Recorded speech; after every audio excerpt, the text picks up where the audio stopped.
లో ఆ ఛాలెంజ్ అయితే ఉన్నమాట నిజం. ఇక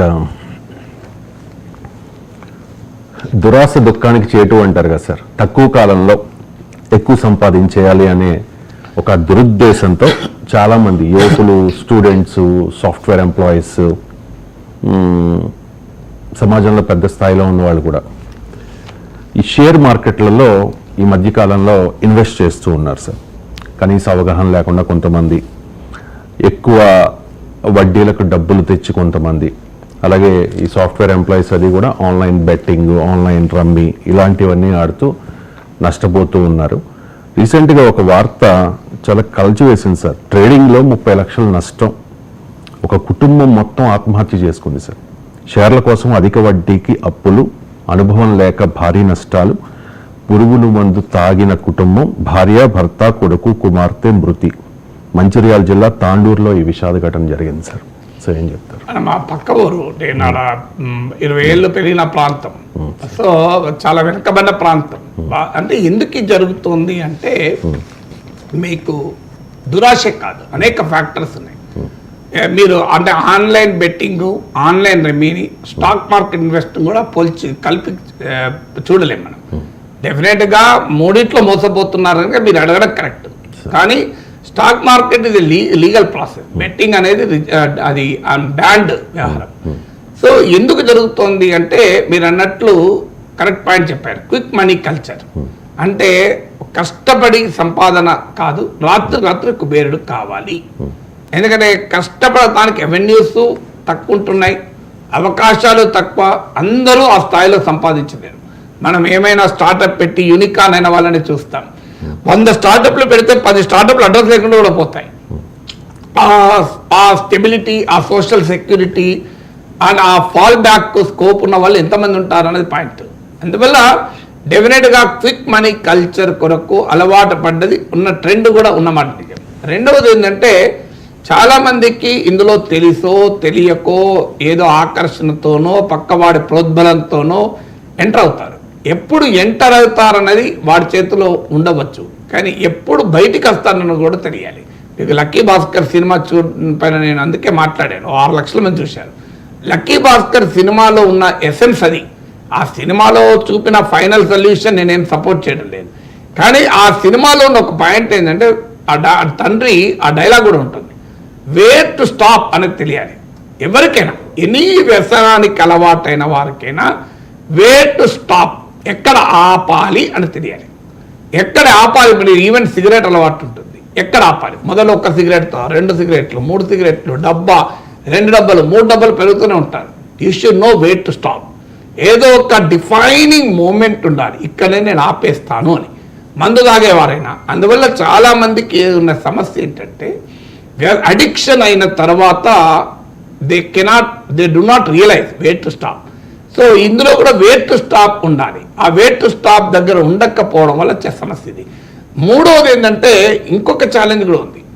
ప్రభుత్వాలు కూడా ఆర్థిక విధానాలు ఏం చేస్తున్నాయంటే న్యాయమైన కష్టపడి సంపాదించిన సేవింగ్స్ వడ్డీ రేట్లు తగ్గించేస్తున్నారు.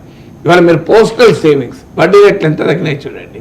బ్యాంక్ డిపాజిట్ వడ్డీ రేట్లు తగ్గిపోయినాయి. అందులో మళ్ళీ 10,000 దాటితే ఇంట్రెస్ట్ పై కూడా ఇన్కమ్ ట్యాక్స్ ఉంటుంది. సో పాపం వాళ్ళు ఎక్కడ పెట్టుకోవాలి? పిఎఫ్లో పెడితే డబ్బులు తక్కువ ఉంటాయి. అందువల్ల స్పెక్యులేటివ్ ఇన్వెస్ట్మెంట్ వైపుగా, స్పెక్యులేటివ్ ప్రాక్టీసెస్ వైపుగా నెట్టివేయబడుతున్నారు. బికాస్ గవర్నమెంట్ డెలిబరేట్గా ఈ స్మాల్ సేవింగ్ ఇన్స్ట్రుమెంట్స్ను అనాకర్షణీయంగా, అన్అట్రాక్టివ్గా చేస్తున్నాయి. ఎందుకు చేస్తున్నాయంటే వాళ్ళ ఇంట్రెస్ట్ ఉంది. పెద్ద పెద్ద క్యాపిటలిస్టులకు, అంబానీలకు, ఆదానీలకు ప్రజల నుంచి డబ్బు మొబిలైజ్ కావాలి. అందువల్ల వాళ్ళ నుంచి సేవింగ్స్ నుంచి స్టాక్ మార్కెట్ వైపుగా ప్రజల సేవింగ్స్ను, స్మాల్ సేవింగ్స్ నుంచి స్టాక్ మార్కెట్ వరకు డెలిబరేట్గా ప్రభుత్వ విధానాలు డైవర్ట్ చేస్తున్నాయి. దానివల్ల ఏం జరుగుతుంది? మీరు అన్నట్టు ఇప్పుడు స్టాక్ మార్కెట్లో అవగాహన ఉండాలి. డే ట్రేడింగ్ చేస్తారు. డే ట్రేడింగ్ అంటే ఏంటంటే ఇప్పుడు అమ్ముతుంటారు, కొంటుంటారు, అమ్ముతుంటారు, కొంటుంటారు. అదేంటంటే స్క్రీన్ పైన కనబడుతుంటారు, అప్పటికప్పుడే పెరుగుతుంది, దాంతో మోటివేట్ అవుతుంటారు, పడిపోతుంటుంది, పడిపోయిన తర్వాత కూడా మళ్ళీ వస్తాను ఆశ ఉంటుంది. ఈ చక్కర్లు తిరుగుతారు. లాంగ్ టర్మ్ ఇన్వెస్ట్మెంట్ అంటే కంపెనీస్ ఫండమెంటల్స్ చూసి ఆ ఫండమెంటల్స్ను ఆధారంగా ఇన్వెస్ట్ చేయడం. ఏ రకంగా ఇన్వెస్ట్ చేసిన investments are subject to market risk. ఇది మన ప్రతిసారి స్టాట్యుటరీ వార్నింగ్ కూడా ఉంటుంది. అందువల్ల ఈ మధ్యకాలంలో మ్యూచువల్ ఫండ్స్లో సిస్టమాటిక్ ఇన్వెస్ట్మెంట్ ప్లాన్ సిప్ అంటారు, వీరికి విపరీతంగా పెరిగింది. ఎందుకంటే స్టాక్ మార్కెట్ వల్ల వచ్చే ప్రయోజనాన్ని కొంత పొందవచ్చు, కంపారిటివ్లీ రిస్క్ తక్కువ ఉంటుంది. సో అందువల్ల మీకు మ్యూచువల్ ఫండ్స్లో సిప్లకు కూడా వెళ్ళింది. అయితే అది కూడా 100% రిస్క్ ఫ్రీ అంటే ఏది 100% రిస్క్ ఫ్రీ ఉండదు. Any speculative investment has bound to have risk. నీ రిస్క్ అపటైట్ ఎంత, నీ రిస్క్ను బెనిఫిట్ను ఎలా బ్యాలెన్స్ చేసుకుంటా ఉన్నాయి. లేదనుకుంటే అష్యూర్ రిటర్న్ స్కీమ్స్ ఉంటాయి, ఫిక్స్డ్ డిపాజిట్ చేయండి, నో రిస్క్, ఆ బ్యాంక్ మూతపడి తప్ప. అది కూడా మీరు స్టాండర్డ్ బ్యాంకులో చేస్తే ఆ ప్రాబ్లం కూడా లేదు, మూతపడుతుంది. మళ్ళీ అక్కడ కూడా ఏమవుతుంది, ఊరు పేరు లేని చిట్ ఫండ్స్లలో, ఊరు పేరు లేని ఫైనాన్షియల్ ఇన్స్టిట్యూషన్స్లో కూడా అధిక వడ్డీ ఇస్తారు. మనం పత్రికలు చదువుతుంటాం చూడండి, వాడు ఎక్కువ వడ్డీ ఇస్తాడని కూడా 10 కోట్లు ప్రజల నుంచి సమీకరించి మాయమయ్యాడు అని. ఇలాంటి జరగడానికి కూడా కారణం అది. ఇన్స్టిట్యూషనల్ సేవింగ్స్ ఇన్స్ట్రుమెంట్స్ పైన వడ్డీ రేట్లు బాగా తగ్గించారు. సో అందువల్ల ఆ కంట్రోల్ మనకు ఉంటే ఏమీ కాదు. కంట్రోల్ లేకపోవడం ఒక ఫ్యాక్టరు, అవగాహన లేకపోవడం ఒక ఫ్యాక్టరు.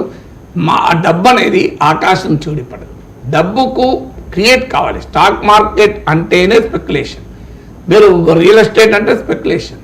సో ఆ స్పెక్యులేషన్ మీరు ఎంత భరించగలుగుతారు, మీ రిస్క్ అపటైట్ ఎంత అనేది మీకు తెలిసి ఉంటే సాధ్యమవుతుంది. నేను కూడా స్టాక్ మార్కెట్ పైన అవగాహన చేసుకునేందుకు ఒక దశలో 1 లక్ష రూపాయలు తీసుకొని ట్రేడింగ్ చేశాను. దాదాపు 1 year చేశాను, ఓన్లీ టు అండర్స్టాండ్. రోజు CNBC, TV18, ET Now ఇవన్నీ చూసేవాడిని. నాకు అడిగిన 1,50,000 అయింది, 1,50,000 అయింది. వన్ ఫైన్ మైండ్ డిసైడ్ చేసుకున్న trading is not my activity. చాలా నాకు అర్థమైంది కొంత స్టాక్ మార్కెట్ ఎట్లా పనిచేస్తుంది అనే వెంటనే స్టాప్ నెట్ ₹1,00,000 అమ్మేసుకున్నా, 0 లాస్తో బయటపడ్డా. అలా బయటపడగలగాలి కూడా, వెంటూ కమ్బ్యాక్ ఆల్సో. ఇక తర్వాత మళ్ళీ పొరపాటు కూడా ట్రేడింగ్ చేయలేదు ఇంతవరకు. ఏమైనా ఉంటే నా సేవింగ్స్ ఉంటే పెన్షన్ సేవింగ్స్ అవన్నీ ఇది సిస్టమేటిక్ ఇన్వెస్ట్మెంట్ ప్లాన్లో పెట్టేసి కాస్త రిస్క్ తక్కువ, అదే సమయంలో బెనిఫిట్ కూడా తక్కువ. I'm happy. సో అందువల్ల మనము మన రిస్క్ అపటైట్ కూడా లెక్క చేయలేకుండా ఇప్పుడు మీరు చదివిన వార్తలు ఏంటి, అప్పు చేసి ట్రేడింగ్ చేశాడు.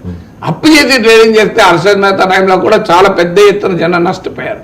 అప్పు చేసి ఇప్పుడు రియల్ ఎస్టేట్ భూములు కొంటుంటారు, ఎందుకంటే 2 చొప్పున 3 చొప్పున. ఎందుకంటే ఈ భూమి టైంలో మన కళ్ళ ముందు పెరుగుతుంటుంది, అరే నిన్న ₹1,00,000 పెట్టి ₹1,50,000 అయిందని మోటివేట్ అవుతూ ఉంటారు. అందువల్ల తన డబ్బులు లేకుండా తన డబ్బులు మీరు ఒక ల్యాండ్ కొన్నారు, అప్పు చేసి 3 చొప్పున 4 చొప్పున వడ్డీ తెచ్చుకున్నారు. మీరు ఆ ల్యాండ్ అమ్మకపోతే, రేట్ రాలేదంటే అమ్మకపోతే ఇక్కడ వడ్డీ పెరుగుతుంది. అదే సొంత డబ్బులతో కొన్నాం అనుకోండి, you will wait for the time. కొంత ఇలా కాకపోతే రేపైనా మళ్ళీ పెరుగుతుంది కదా, పెరిగినప్పుడు అమ్ముకుంటాం. సో నీకు లిబర్టీ ఉంటుంది, ఇక నీ డబ్బులు కావు కదా. సో వాళ్ళ లిబర్టీ ఉండదు, వాళ్ళకి అమ్ముకోవాలి, వెంటనే అమ్మేసుకోవాలి. అందువల్ల ఎప్పుడు కూడా రిస్క్ అపటైట్ను దృష్టిలో పెట్టుకొని ఇన్వెస్ట్ చేయండి. Don't enter in to this kind of